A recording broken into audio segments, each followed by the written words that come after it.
लाड़काणो जे इलाइक़े नओं देरो वेझो हथियारबंदनि घर ते हमिलो कयो, जंहिंजे नतीजे में घर धणी क़त्ल थी वियो आहे। ॻोठ हिम्मत शेख में हथियारबंदनि घर ते हमिलो करे फायरिंग करे ॾिनी। हथियारबंदनि जी फायरिंग में मेहर शेख ज़ख़्मी थियण बाद चाणक अस्पताल लाड़काणो में दम ॾेई छॾियो आहे। नओं देरो वेझो ॻोठ हिम्मत शेख में हथियारबंदनि घर ते हमिलो कयो। फायरिंग जे नतीजे में घर धणी मारिजी वियो आहे।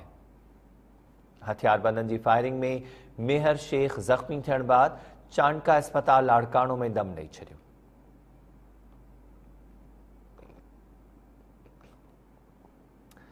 लाड़काणो जे इलाइक़े नओं देरो में फायरिंग जो वाक़ियो पेश आयो आहे। ॻोठ हिम्मत शेख में जिते हथियारबंदनि फायरिंग कई, घर धणी मारिजी वियो आहे। इन जे नतीजे में इन जा वधीक तफ़सील मालूम कयूं था नूर मोहम्मद सुमरो खां। नूर मोहम्मद, वधीक आगाह कजो फायरिंग जे वाक़िए बाबति।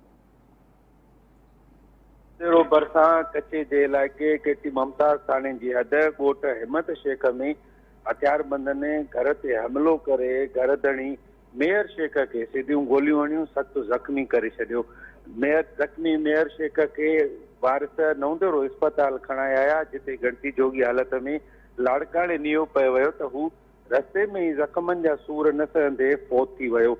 अस्पताल में मौजूदु मक़तूल जे चाचे ॿुधायो त मींहं चोरीअ जी ॻाल्हि तां 5 सालनि खां नारेजन ऐं शेखनि सां तकरार हलंदड़ हो, जंहिं तां जवाबदारनि अली शेख कुर्बान दरबान समेत 8 हथियारबंदनि हमिलो करे मेहर शेख खे गोलियूं हणी क़त्ल कयो आहे। जॾहिं त राब्तो करण ते SHO केटी मुमताज़ ॿुधायो त मेहर शेख जो पंहिंजनि माइटनि सां कारान सां तकरार हलंदड़ हुयो।